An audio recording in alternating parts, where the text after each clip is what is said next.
ॐ यस्य स्मरणमात्रेण जन्म संसारबन्धनात् यस्य स्मरणमात्रेण जन्म संसारबन्धनात् विमुच्यते नमस्तस्मै विष्णवे प्रभविष्णवे। नौमीड्यते भ्रवपुषे तडिदम्बराय नौमीड्यते भ्रवपुषे तडिदम्बराय गुञ्जावतंसपरिपीच्छलसन्मुखाय वन्यस्रजे कवलवेत्रविषाणवेणु लक्ष्मश्रिये मृदुपदे पशुपाङ्गजाय पशुपाङ्गजाय।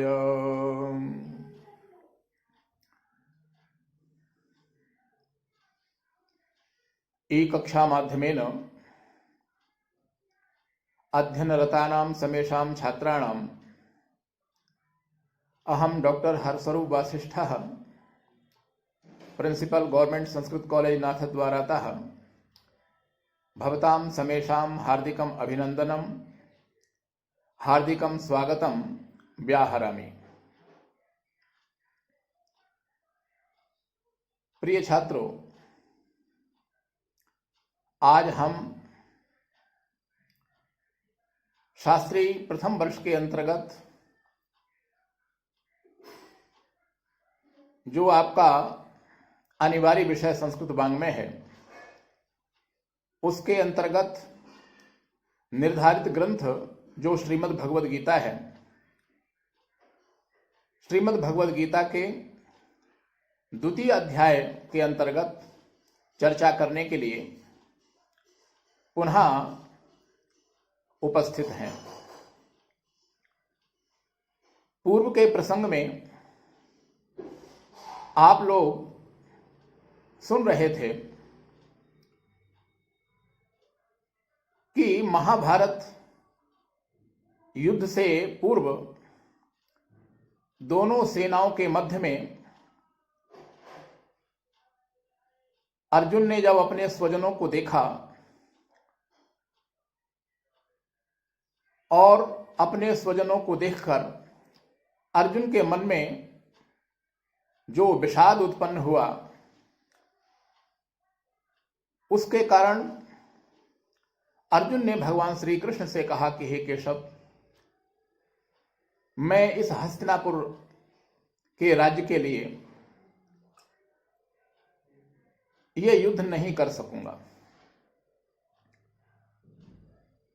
अर्जुन ने जब यह कह दिया कि हे अर्जुन, हे केशव, यह युद्ध करना मेरे लिए उचित नहीं है, तब भगवान ने विचार किया कि अर्जुन इस समय विषादग्रस्त है, मोहग्रस्त है, और जो व्यक्ति विषाद से भरा हुआ हो उसे उचित मार्गदर्शन की आवश्यकता होती है, उसे उचित प्रेरणा की आवश्यकता होती है। इसलिए कर्तव्य और अकर्तव्य के बीच में इस समय में अर्जुन का मुख्य कर्तव्य क्या है, एक क्षत्रिय का परम कर्तव्य क्या है, इसको ध्यान में रखते हुए भगवान श्री कृष्ण यहां से अपना उपदेश प्रारंभ करते हैं।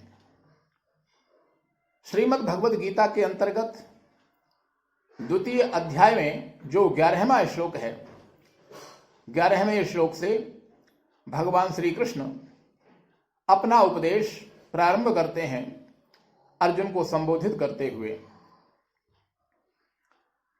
श्री भगवान उवाच, यहां से भगवान श्री कृष्ण बोलना प्रारंभ करते हैं। यहां भगवान शब्द पर भी हमें चिंतन करना चाहिए कि भगवान शब्द का तात्पर्य क्या है? अगर हम व्याकरण की दृष्टि से विचार करें तो यहां भग शब्द से नित्य योग अर्थ में मतु प्रत्यय का विधान होकर भगवान शब्द निष्पन्न होता है। भगवान शब्द का तात्पर्य है कि 6 प्रकार के भग जिनके जीवन में नित्य रहते हों वो भगवान कहलाते हैं। और वो 6 प्रकार के भग कौन कौन से हैं उसके लिए शास्त्रों में वर्णन आया है कि ऐश्वर्यस्य समग्रस्य धर्मस्य यशशास्त्रीयः ज्ञान वैराग्ययोश्चैव षण्णां भग इति ऋणाः। अर्थात समग्र रूप से ऐश्वर्य जिनके जीवन में रहता हो, समग्र रूप से धर्म, यश, श्री, ज्ञान और वैराग्य, ये 6 प्रकार के भग नित्य जिनके जीवन में रहते हों वो भगवान कहलाते हैं। तो यहां से भगवान श्री कृष्ण अर्जुन को उपदेश करते हुए कह रहे हैं कि हे अर्जुन, अशोच्यानन्वशोचस्त्वं प्रज्ञावादाश्च भाषसे गतासूनो गतासूंश्च नानुशोचन्ति पंडिताः। इस श्लोकेस्मिन् आनंदकंद भगवान श्री कृष्ण चंद्रः निगदति अर्जुनं प्रति यत् हे अर्जुन, त्वम् अशोच्यान् अन्वशोचः। अत्रेदं चिन्तनीयं यत् अशोच्यपदवाच्याः के भवन्ति। शोचितुं योग्यः शोच्यः और न शोच्यः इति अशोच्यः। तान् अशोच्यान् भीष्मादीन् त्वम् अन्वशोचः शोकम् अन्वकार्षीः। तथा च प्रज्ञावादी पंडित इव त्वं भाषसे व्याचक्षसे। वस्तुतः पंडिताः एतादृशाः न भवन्ति ये गतासून् अगतासूंश्च नानुशोचन्ति। यतो हि जीवनं मरणं वा न शोकस्य विषयः। एतत्तु संसारस्य स्वाभाविकं कर्म। अतः ये आत्मतत्त्वज्ञाः वर्तन्ते, ये वस्तुतः पंडिताः वर्तन्ते, ये आत्म विषयस्य ज्ञातारः वर्तन्ते, ते न कदापि शोकं कुर्वन्ति। प्रिय छात्रों, यहां भगवान श्री कृष्ण अर्जुन को समझाने का प्रयास कर रहे हैं कि हे अर्जुन, अशोच्यान अन्वशोचस्त्वम्, जो अशोच्य हैं, जिनके विषय में शोक नहीं करना चाहिए, उनके विषय में तुम शोक कर रहे हो। और प्रज्ञावादाश्च भाषसे, प्रज्ञावादियों की तरह, विद्वानों की तरह, पंडितों की तरह तुम भाषण दे रहे हो। जबकि जो प्रज्ञावादी होते हैं, जो पंडित होते हैं, वे गतासून अगतासूंश्च नानुशोचन्ति। गतासून असु कहते हैं प्राणों के लिए, और गत मानी निकल चुके हैं, अर्थात जिनके प्राण निकल चुके हैं ऐसे गतासून, और अगतासूंश्च जिनके प्राण नहीं निकले हैं। इस प्रकार के दोनों ही व्यक्तियों के विषय में जो पंडित होते हैं, जो आत्मतत्व वेत्ता होते हैं, वो कभी भी शोक नहीं किया करते। यहां यह समझना आवश्यक है कि पंडित शब्द का तात्पर्य क्या है। यहां पर हमें समझना चाहिए कि सत और असत का ज्ञान जिन्हें होता है, वे पंडित कहलाते हैं। अर्थात सत असत विवेकशालिनी बुद्धि पंडा।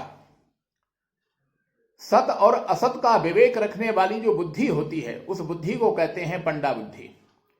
और ये सत असत का विवेक रखने वाली जो बुद्धि है, ये बुद्धि जिनके पास में होती है उन्हें कहते हैं पंडित।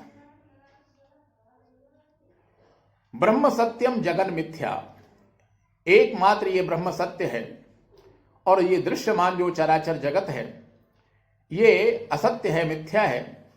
इसका अनुभव जो अपने जीवन में करते हैं वे पंडित कहलाते हैं। आत्म विषयक ज्ञान जिन्हें हो तथा आत्म विषयक ज्ञान का जो निरंतर अनुभव भी अपने जीवन में करते हों, ऐसे जो विज्ञ जन हैं उन्हें कहते हैं पंडित। भगवान कह रहे हैं कि अर्जुन, तुम बातें तो पंडितों जैसी कर रहे हो, विद्वानों जैसी कर रहे हो, और जिनके विषय में तुम्हें शोक नहीं करना चाहिए उनके विषय में तुम शोक भी कर रहे हो। जबकि जो विद्वान होते हैं वो गतासून अगतासूंश्च, जिनके असुमानी प्राण निकल चुके हैं अथवा जिनके प्राण नहीं निकले हैं, ऐसे किसी के भी विषय में वो शोक नहीं किया करते। भगवान अर्जुन से कह रहे हैं कि हे अर्जुन, तुम ये बताने का प्रयास करो कि तुम्हें शोक किसका हो रहा है। इस स्थूल शरीर के विषय में तुम शोक कर रहे हो अथवा इस शरीर के अंदर रहने वाला जो सूक्ष्म शरीर है उसके विषय में तुम्हें शोक हो रहा है, अथवा जो आत्म तत्व है उसके विषय में तुम्हें शोक हो रहा है। स्थूल शरीर के विषय में अगर तुम्हें शोक हो रहा है, तुम ये सोचते हो कि इस युद्ध में अगर मैं युद्ध करूंगा तो मेरे जो आत्मीय जन हैं, मेरे जो स्वजन हैं, उनका जो स्थूल शरीर है उसका नाश हो जाएगा, उसकी मृत्यु हो जाएगी। अगर ये विचार करके तुम शोक कर रहे हो तो तुम्हारा शोक करना व्यर्थ है, क्योंकि जो ये शरीर है ये शरीर नाशवान शरीर है। इसे तो आज नहीं तो कल नष्ट होना ही है। अगर तुम नष्ट नहीं करोगे तो वो स्वतः नष्ट होगा। लेकिन ऐसा नहीं हो सकता कि संसार में जो व्यक्ति आया है उसका स्थूल शरीर हमेशा इस संसार में रहे। तो स्थूल शरीर को लेकर के अगर तुम्हें शोक है तो वह शोक व्यर्थ है, क्योंकि स्थूल शरीर नश्वर है और नश्वर के विषय में शोक करना उचित नहीं। ये जो स्थूल शरीर है अर्जुन, ये पंच महाभूतों से बना हुआ है। पृथ्वी, जल, तेज, वायु और आकाश, इन पंच महाभूतों से निर्मित जो ये स्थूल शरीर है, ये अंत में इन पंच महाभूतों में विलीन हो जाता है और ये शरीर अचेतन है। इस स्थूल शरीर के अंतर्गत एक शरीर और है जिसका नाम है सूक्ष्म शरीर। ये सूक्ष्म शरीर भी अचेतन है।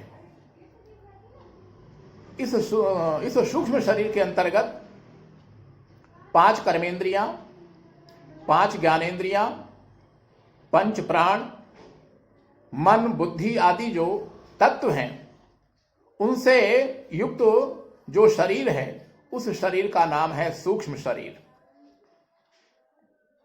ये शरीर भी अचेतन है। लेकिन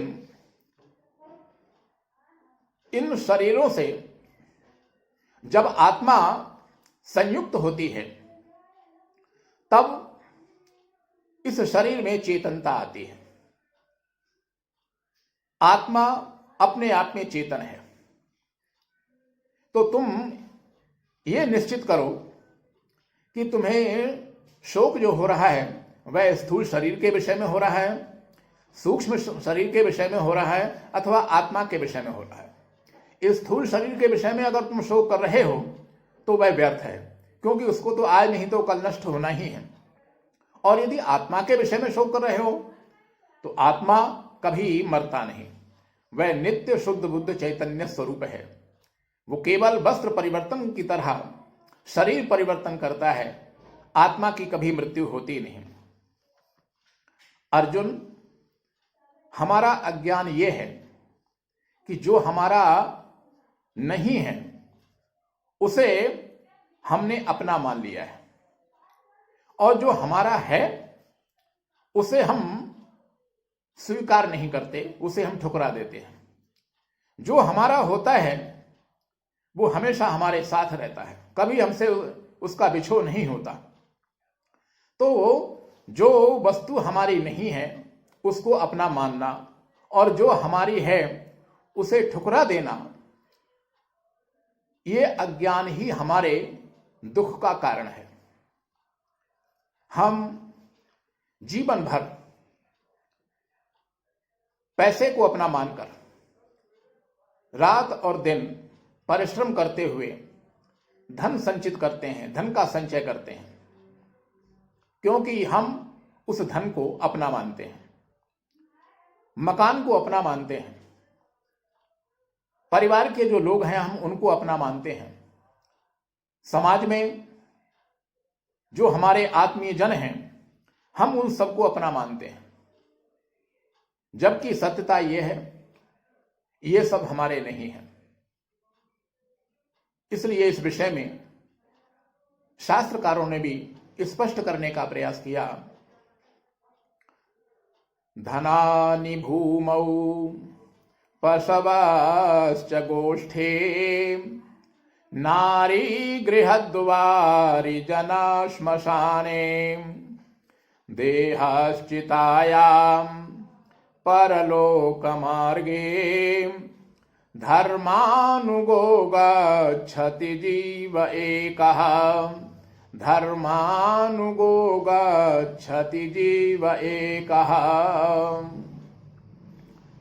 धन को हम अपना मानते हैं, लेकिन जीवन का जब अंतिम समय आता है उस धन में से 1 रुपया भी हमारे साथ नहीं चलता। शास्त्रकार कहते हैं कि धनानि भूमौ, हमारा धन ये भूमि में दबा हुआ रह जाता है, गड़ा हुआ रह जाता है। प्राचीन समय में लोगों के पास जो धन हुआ करता था अपने उस धन को लोग वो पृथ्वी में छिपा करके रखा करते थे। आज समय बदल चुका है, आज बैंकों की व्यवस्था हो चुकी है, तो आज लोगों का जो धन है वो बैंक में रहता है। लेकिन बात वही है, जीवन का अंतिम समय जब आता है तो हमारा संपूर्ण धन, संपूर्ण बैंक बैलेंस बैंक में ही रह जाता है, उसमें से 1 अंश भी हमारे साथ नहीं चलता।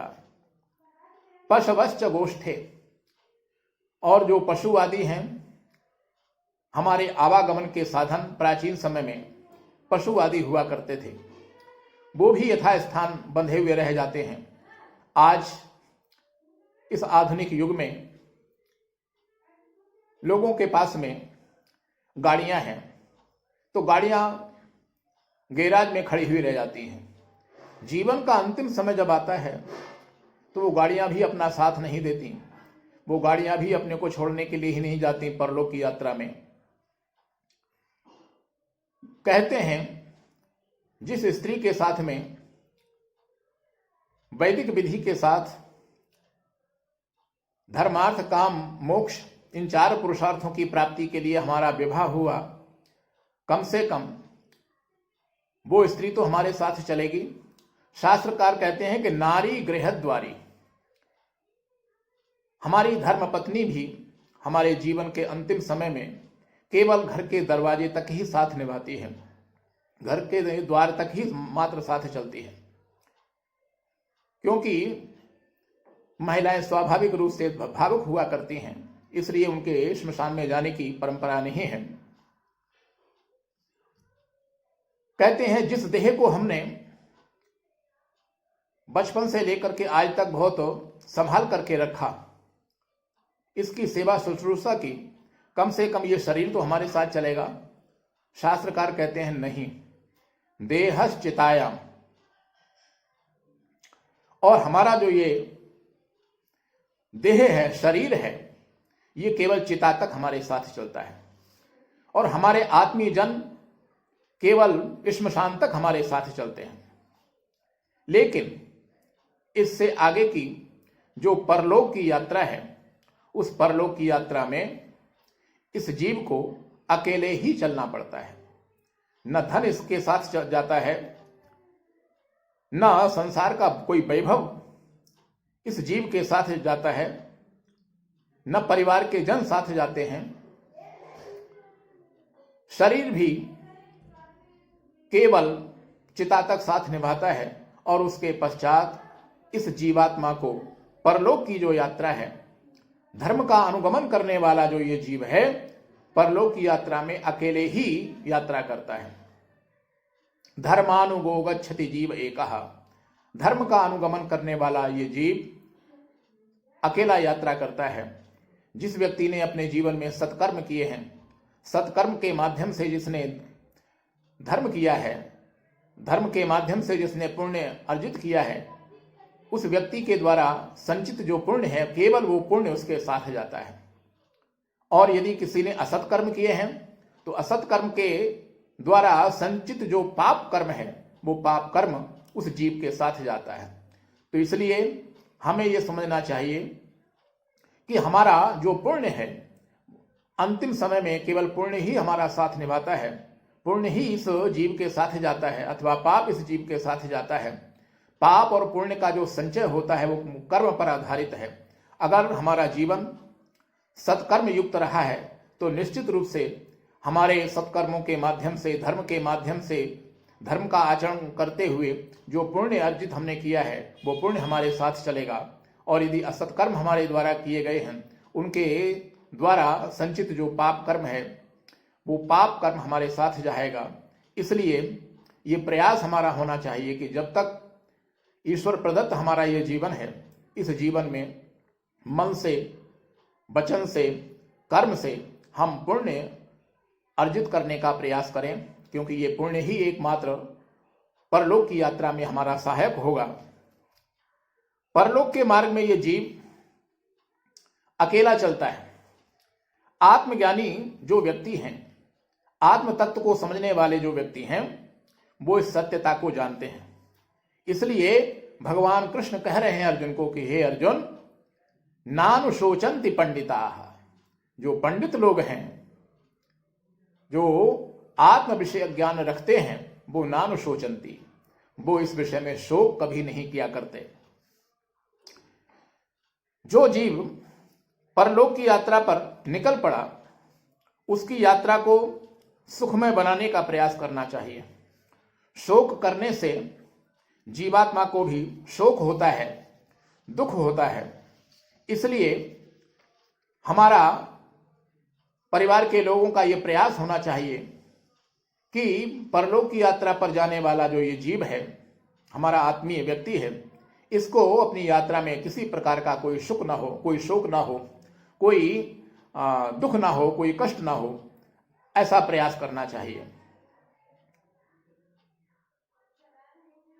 क्योंकि शास्त्रकारों ने भी कहा है कि मृतानां बांधवा ये तु मुञ्चन्त्यश्रूणि भूतले पिबन्त्यश्रूणि तान्यद्धा मृतः प्रेता परत्र वै। स्कंद पुराण में वर्णन मिलता है कि अंतिम समय में, मृत्यु के समय, जो हमारे पारिवारिक जन होते हैं, वो शोकग्रस्त होकर के जो अश्रु प्रवाहित करते हैं, रुदन करते हैं, उससे जाने वाले उस जीवात्मा को भी बहुत कष्ट होता है। संसार के लोगों के द्वारा रुदन करते समय प्रवाहित होने वाले जो अश्रु हैं, वो अश्रु उस जीवात्मा को पीने पड़ते हैं, जिससे उसे कष्ट की, दुख की अनुभूति होती है। इसलिए जो गतासून हैं, जिनके प्राण निकल चुके हैं, शास्त्रकार कहते हैं कि उनके विषय में शोक नहीं करना चाहिए। तो क्या करना चाहिए? कहते हैं जो गतासून हैं, जो दिवंगत हो चुके, जिनके प्राण निकल चुके हैं, उनके उत्तर कर्म करने चाहिए। जो दशा का कार्यक्रम है, एकादशा का कार्यक्रम है, अंत्येष्टि का कार्यक्रम है, श्राद्ध है, तर्पण है, ब्राह्मण भोजन है, शास्त्र प्रतिपादित जो उत्तर कर्म हैं, उन उत्तर कर्मों को विधि विधान से संपन्न करना चाहिए, जिससे कि उस दिवंगत आत्मा को शांति की अनुभूति हो, शाश्वत शांति की प्राप्ति हो। तो जो गतासून हैं, उनके तो उत्तर कर्म करने चाहिए, और जो अगतासून हैं, जिनके प्राण नहीं निकले, जो अभी हमारे साथ संसार में जीवित हैं, उनके विषय में भी शोक नहीं करना चाहिए। उनके जीवन यापन की व्यवस्था हमें करनी चाहिए, उनके पालन पोषण की व्यवस्था हमें करनी चाहिए। हमारे आत्मीयजन, हमारे परिवार के जन एक अच्छा जीवन जी सकें, एक सुखमय जीवन जी सकें, ये व्यवस्था हमें करनी चाहिए। लेकिन शोक किसी के भी विषय में नहीं करना चाहिए, चाहे गतासून हो, चाहे अगतासून हो। जो गतासून हैं, उनके उत्तर कर्म करने का दायित्व है। जो अगतासून हैं, उनके पालन पोषण का दायित्व होता है, लेकिन शोक करने का दायित्व हमारा नहीं है। यहां यह भी चिंतनीय विषय है कि जो यात्रा प्री प्लानिंग के साथ की जाती है, पूर्व तैयारी के साथ की जाती है, उस यात्रा में दुख नहीं होता। लेकिन बिना तैयारी के अचानक जो यात्रा की जाती है, अचानक जब घर से निकलना पड़ता है, तब उस यात्रा में यात्रा करने वाले यात्री को भी दुख का अनुभव होता है, कष्ट का अनुभव होता है, और जो परिवार के लोग हैं उनको भी दुख होता है। हमारा अविवेक ये है, हमारा अज्ञान ये है कि जीवन भर हम लोग प्रत्येक कर्म की तैयारी करते हैं। हम लोग मकान बनाते हैं तो उसकी तैयारी करते हैं। परिवार में कोई शादी समारोह हो, उसकी तैयारियां काफी दिन पहले से शुरू कर देते हैं। कोई छोटे से छोटा काम हो, बड़े से बड़ा काम हो, प्रत्येक कार्य की हम तैयारियां पहले से करते हैं, और उसके पश्चात उस तैयारी के पश्चात उस कर्म को एक अच्छी प्रकार से संपन्न करने का प्रयास करते हैं। संसार में कोई छोटी मोटी यात्रा हो, किसी व्यक्ति को अपने घर से, उदयपुर से चल करके दिल्ली जाना हो, उसकी भी हम लोग पूर्व तैयारी करते हैं, प्री प्लानिंग करते हैं। यात्रा में जो जो हमारी आवश्यकता का सामान है, उस सामान को हम व्यवस्थित रूप से अपने साथ में लेते हैं। परिवार के लोगों के सामने हम चर्चा करते हैं। परिवार के लोग भी हमारी यात्रा में हमारा सहयोग करते हैं, हमारी जरूरत का सामान हमें देते हैं, और प्री प्लानिंग के साथ, पूर्व तैयारी के साथ जो हम यात्रा करते हैं, चाहे दिल्ली की यात्रा करें, मुंबई की करें, कहीं की भी करें, वो यात्रा हमारी सुख में संपन्न होती है। उसमें किसी प्रकार की कोई परेशानी ना हमको होती है, यात्रा करने वाले व्यक्ति को होती है, और ना ही परिवार के लोग दुखी होते हैं, क्योंकि उस यात्रा के विषय में पूर्व से हम सभी लोगों ने मिलजुल करके तैयारी की। लेकिन हमारा अज्ञान यह है कि जो हमारी अंतिम यात्रा है, हमारे जीवन की जो अंतिम यात्रा है, परलोक की जो यात्रा है, जो कि अवश्यम भावी है, जिस यात्रा पर हमको जाना ही है, उस यात्रा पर जाने से हम अपने आप को रोक नहीं सकते। आज तक कोई किसी को रोक नहीं पाया। उस यात्रा के विषय में हम लोग कभी भी तैयारी नहीं करते। परिवार के समक्ष कभी हम उस यात्रा की चर्चा भी नहीं करते और न परिवार के लोग ही हमारे सामने कभी चर्चा करते हैं। इस मृत्यु को हम ऐसा समाचार मानते हैं, एक ऐसा अशुभ समाचार मानते हैं कि मानो उस यात्रा से हम लोग बच ही जाएंगे। जीवन का अंतिम सत्य है मृत्यु, और इस मृत्यु से न हम बच सकते हैं, न परिवार के लोग हमको बचा सकते हैं। हमें परलोक की यात्रा पर जाना ही है। तो जो यात्रा हमारी अवश्यंभावी है, उस यात्रा को लेकर के भी हमें परिवार में यदा कदा समय पर बैठ करके चर्चा करनी चाहिए। उसके विषय में हमें अपनी तैयारी करनी चाहिए, और तैयारी यही है कि हम अपने आप को तैयार करें कि हम अपना जितना जीवन जी सकते थे उसको अच्छी प्रकार से जीने का प्रयास किया, और इस संसार से विदा होने का समय अब हमारा आ रहा है। और परिवार के लोग भी अपने आप को इसके लिए तैयार करें कि जिनका सानिध्य हमें आजीवन प्राप्त हुआ, उनको विदा करने का समय हमारा आ रहा है। तो हम स्वयं अपने आप को तैयार करें, परिवार के लोग अपने आप को तैयार करें। हमारे ऊपर जो दायित्व हैं परिवार के, उनको धीरे धीरे अपने परिवार वालों को सुपुर्द करें, और जो तत्व, जो पुण्य हमारे साथ चल सकता है परलोक की उस अंतिम यात्रा में, उस पुण्य को अधिक से अधिक संचित करने का हम प्रयास करें। इस प्री प्लानिंग के साथ, इस पूर्व तैयारी के साथ अगर हम परलोक की यात्रा करते हैं तो हमें भी इतना कष्ट नहीं होगा, और हमको विदा करते समय हमारे जो पारिवारिक, हमारे जो स्वजन हैं, आत्मीयजन हैं, उनको भी इतना दुख नहीं होगा। लेकिन हम संसार में प्रत्येक कार्य की तैयारी करते हैं। अगर तैयारी नहीं करते तो केवल इस मृत्यु की तैयारी नहीं करते। इसलिए हे अर्जुन, जिनके विषय में तुम शोक कर रहे हो वो अशोच्य हैं, उनके विषय में तुम्हें शोक नहीं करना चाहिए।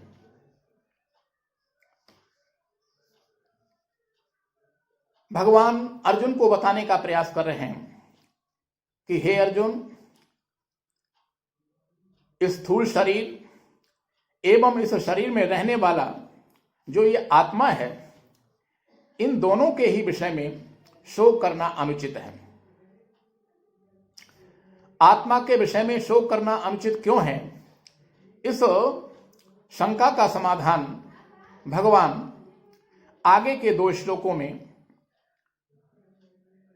वर्णन करते हुए कहते हैं कि हे अर्जुन, न तो वेवाहम जातु नासम न त्वं नेमे जनाधिपाः न चैव न भविष्यामः सर्वे वयमतः परम्। इस श्लोकेस्मिन् आनंदकंद भगवान श्री कृष्ण चंद्रः निगदति अर्जुनं प्रति यत् हे अर्जुन, जन्म मरण विषये त्वया चिंता न कार्या, यतो हि यत्त्वं मरणं वदसि न तत् सत्यम्। अहं सर्वदा आसम त्वम अपि सर्वदा आसीः, सम्मुखे च ये राजानः सन्ति इमेपि सर्वदा आसन्, अतः अहं त्वम् इमे राजानश्च वयं सर्वे सर्वदा आसन्। भविष्यत् कालेपि सर्वदा भविष्यामः, अतः आत्मतत्त्वस्य नाशः कदापि नैव भवति। आत्मतत्त्वस्य सत्ता त्रैकालिकी सत्ता वर्तते।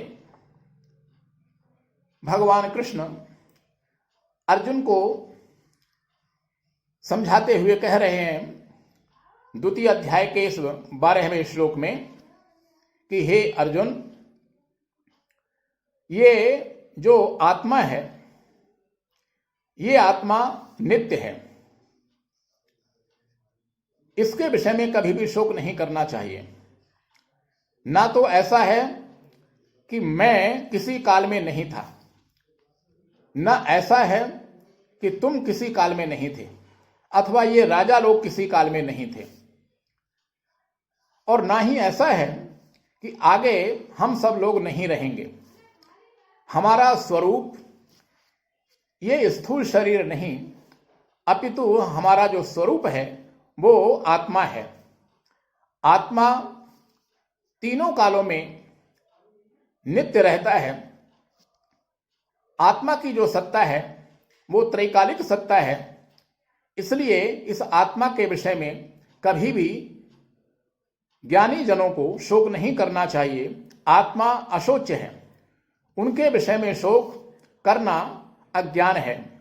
इसलिए अगर तुम स्थूल शरीर के विषय में शोक करते हो तो वह शोक करना तुम्हारा व्यर्थ है, क्योंकि स्थूल शरीर नाशवान है और आज नहीं तो कल वह विनाश को प्राप्त होगा ही। और यदि स्थूल शरीर के अंदर रहने वाला जो आत्म तत्व है उसके विषय में अगर तुम शोक कर रहे हो तो वह भी व्यर्थ है, क्योंकि आत्मा कभी भी मरता नहीं। वह भूत, भविष्यत, वर्तमान तीनों कालों में नित्य रूप से रहता है। तुम, मैं और ये राजा लोग पूर्व में थे, आज हैं और भविष्य में रहेंगे। इसलिए तुम्हें जो अशोच्य हैं उनके विषय में शोक त्याग करके और क्षत्रिय होने के नाते तुम्हें अपने धर्म युद्ध के प्रति प्रवृत्त होना चाहिए।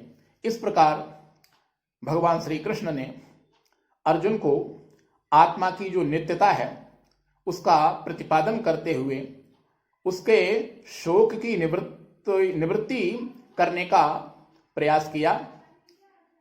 इससे आगे का जो प्रसंग है उसे हम आगामी कक्षा में सुन सकेंगे। तब तक के लिए भगवान श्री कृष्णचंद्र के चरणार बिंदों में नमन करते हुए मैं अपनी वाणी को विराम देता हूँ। जयतु भारतम, जयतु संस्कृतम।